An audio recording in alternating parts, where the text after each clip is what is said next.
పిల్లలు కావాలనే మీ కలను నెరవేర్చుకోండి. మొదటి కన్సల్టేషన్, మొదటి స్కానింగ్ ఉచితం. వివరాల కొరకు హెగ్డే ఫెర్టిలిటీని సంప్రదించండి. నమస్తే. మీ సుమన్ టీవీ నుంచి వచ్చిన వాళ్ళకి, సుమన్ టీవీ ప్రేక్షకులకు అందరికీ నమస్కారం. చాలా చక్కగా మాట్లాడుతున్నారండి. మీరు అసలు నిజంగా మీ వేషధారణ చూస్తే మీ కట్టుబొట్టు అసలు ఎక్కడ కూడా మీరు విదేశాల నుంచి వచ్చి ఇక్కడ స్థిరపడ్డారని అనుకోరు. కానీ మిమ్మల్ని చూస్తే మాత్రం ఓకే ఫారిన్ నుంచి వచ్చారు అనుకుంటారు. ఎలా మేడం అసలు ఎలా సాధ్యమైంది మీకు ఈ చీర కట్టుకోవడం, ఈ బొట్టు పెట్టుకోవడం ఇదంతా? నేను ఇక్కడ హైదరాబాద్ వచ్చి ఒక 16 సంవత్సరాలు అయింది. నాకు ఇక్కడ పెళ్ళి అయిందండి. మా ఆయన తెలుగు వాళ్ళు, అందుకు నాకు మళ్ళీ మా అత్తగారు వాళ్ళు చుట్టాలు అందరూ ఇవన్నీ నేర్పించారు. చీర కట్టుకోవడం, బొట్టు పెట్టుకోవడం అంతా చూపించారు. అది నాకు చాలా సంతోషం. ఎప్పటి నుంచి చీర కట్టుకోవడం, బొట్టు పెట్టుకోవడం ఇవన్నీ కూడా అదే పెళ్ళప్పటి నుంచి వాళ్ళు చెప్పారు. నేను అదే రోజు నేను చీరలు కట్టుకోను, కానీ నాకు చీరలు చాలా ఇష్టం. అవకాశం ఉంటే నేను కట్టుకుంటాను. అప్పటి నుంచి అదే అదే అలవాటు అయింది. అసలు ఎలా పరిచయం ఏర్పడింది మీ హస్బెండ్తో? లవ్ మ్యారేజా? లవ్ మ్యారేజ్ అండి. మా ఫిన్లాండ్లో అసలు అరేంజ్ మ్యారేజెస్ ఉండవు. ఫిన్లాండ్లో పుట్టింది ప్రేమ? నేను ఫిన్లాండ్లోనే ఉన్నాను. మా ఆయన అప్పుడు ఇక్కడే ఉన్నారు. అది ఎప్పుడు అయిందంటే 1997లో నేను ఈ యాహూ చాట్ రూమ్లోకి వెళ్ళాను, ఇలా ఇంగ్లీష్ నేర్చుకోవాలని.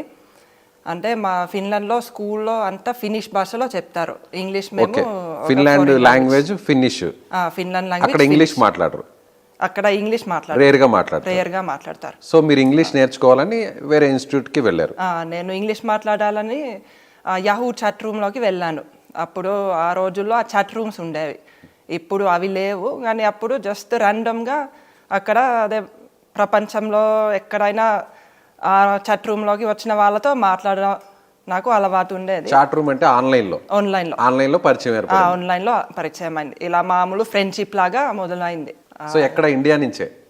మా ఆయన అప్పుడు ఇండియాలో ఉన్నారు, హైదరాబాద్లోనే ఉన్నారు.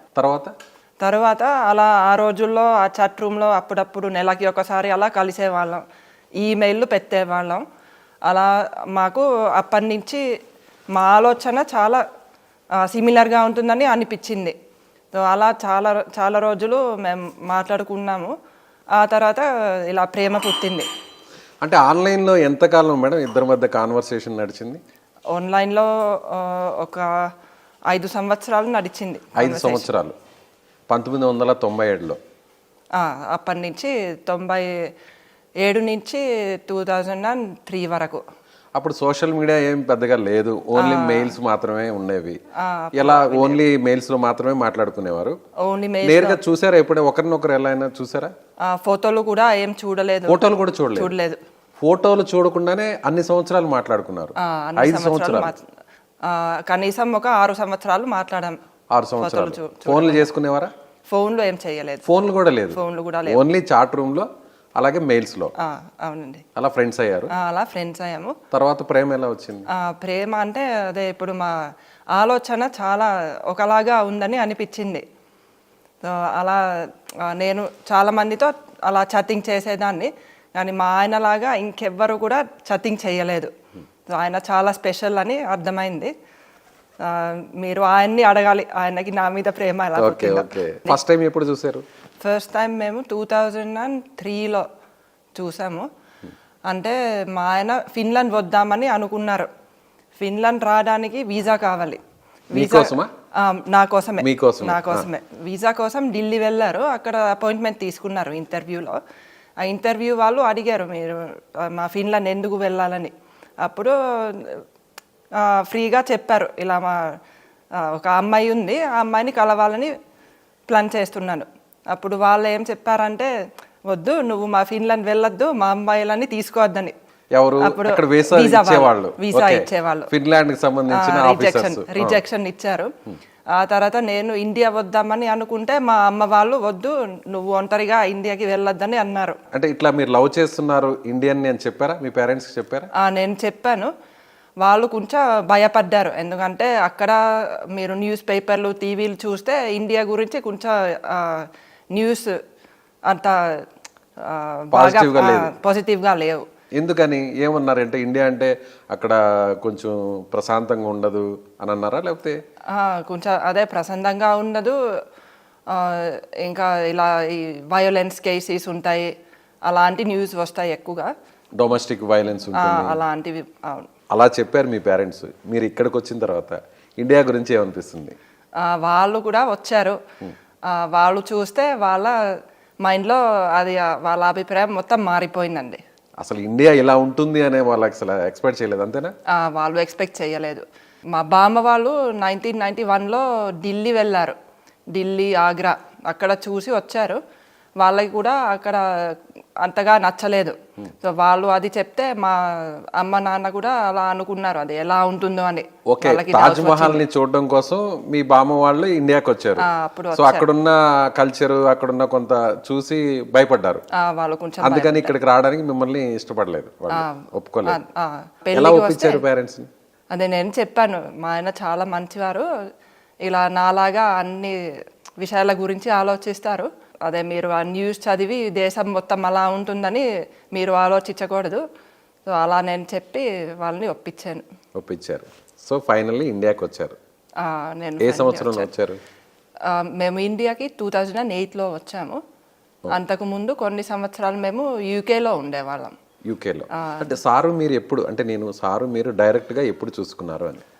యూకేలోనే కలిసాం. ఎందుకంటే అంటే మీరు ఇండియా రావడానికి సాధ్యపడలేదు, సార్ ఫిన్లాండ్ రావడానికి సాధ్యపడలేదు, కాబట్టి మధ్యలో ఒక ప్లేస్లో కలవాలనుకున్నారు, అంతేనా?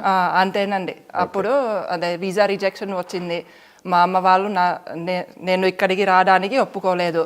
సో అప్పుడు మా ఆయనకి ఇంకొక ఐడియా వచ్చింది, అదే యూకేలో 1 సంవత్సరం చదువుకుందామని అలా డిసైడ్ అయిపోయారు, ప్లాన్ చేశారు. ఇద్దరు అనుకుని ప్లాన్ చేశారు.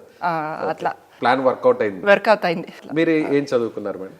నేను ఒకటి బిజినెస్ మేనేజ్మెంట్ చదువుకున్నాను, ఇంకొకటి south Asian studies. Okay. Sir computer science, finance, HR. So ఫైనల్గా యూకేలో ఇద్దరు కలిసి చదువుకున్నారు. యూకేలో మేము కలిసి. ఏం చదివారు అక్కడ ఇద్దరు? అదే మా ఆయన యూకేలో ఎంఎస్సి హెచ్ఆర్ చేశారు, హ్యూమన్ రిసోర్స్. నేనేమో బిజినెస్ మేనేజ్మెంట్ చేశాను. ఒకే కాలేజ్? ఒకే college. 1 year. So so first time ఎలా అనిపించింది? 5 ఏళ్ళు చాట్ రూమ్లో మెసేజెస్, మెయిల్స్లో మెసేజెస్, ప్రేమించుకున్నారు, ఫ్రెండ్స్ కాస్త లవర్స్ అయ్యారు, ఒకరినొకరు ఫస్ట్ ఎన్నో వేల కిలోమీటర్ల దూరం నుంచి ప్రయాణించి అక్కడికి వచ్చారు. ఎలా ఉన్నింది? మ్యాజికల్గా ఉండింది. అంటే మీరు ఊహించినట్టే కనిపించారా మీ వారు? ఊహించినట్టే కనిపించారు, ఇంకా బాగా కనిపించారా? సార్ ఏమన్నారు మిమ్మల్ని చూసి? సార్ కూడా అలానే అనుకున్నారు, సేమ్. 2002లో మీరు యూకేలో కలిసారంటున్నారు. తర్వాత మ్యారేజ్ ఎక్కడ జరిగింది? ఆ తర్వాత 2004లో మ్యారేజ్ జరిగింది. ఎక్కడ జరిగింది? అదే మావి మొత్తం ఒక 3 పెళ్ళిళ్ళు జరిగాయి. ఒకటి యూకేలో ఇలా రిజిస్టర్డ్ మ్యారేజ్ చేసాము, అది 2004లో. ఆ తర్వాత మా ఫిన్లాండ్లో ఒక రిసెప్షన్ చేసాము, అది 2004 డిసెంబర్లో జరిగింది. ఆ తర్వాత ఇంకా ఇక్కడ హైదరాబాద్లో 2005 జనవరిలో ఇక్కడ 3 సార్లు పెళ్లి చేసుకున్నారు. 3 సార్లు చేసుకున్నాం. సో మీరు కలిసిన ప్లేస్లో యూకేలో చేసుకున్నారు రిజిస్టర్ మ్యారేజ్, మీ సొంత దేశమైన ఫిన్లాండ్లో చేసుకున్నారు మీ పద్ధతుల ప్రకారం, అంతేనా? అంతేనండి. అలాగే ఇక్కడ హైందవ సంస్కారం ప్రకారం, హిందూ ధర్మం ప్రకారం ఇక్కడ హైదరాబాద్లో చేసుకున్నారు. అవును, ఇక్కడ ఫస్ట్ జరిగిన రిజిస్టర్ మ్యారేజ్ పెద్దలను ఒప్పించే చేసుకున్నారా, లేదంటే దొంగచాటుగా జరిగింది? పెద్దలు ఒప్పించే చేసుకున్నారు. ఒప్పుకున్నారు ఫైనల్లీ? ఒప్పుకున్నారు. నిజం చెప్పాలంటే మా ఆయన జాతకంలో నేను కనిపించంట, అంటే జాతకంలో ఇలా ఫారెన్ అమ్మాయిని చేసుకుంటాడని ఆయన జాతకంలో రాసి ఉంది. అది రాసి ఉంది. వాళ్ళ అమ్మమ్మ అది చాలా సంవత్సరాల నుంచి చూశారట, అందుకు వాళ్ళు కూడా ఈజీగా ఒప్పుకున్నారు.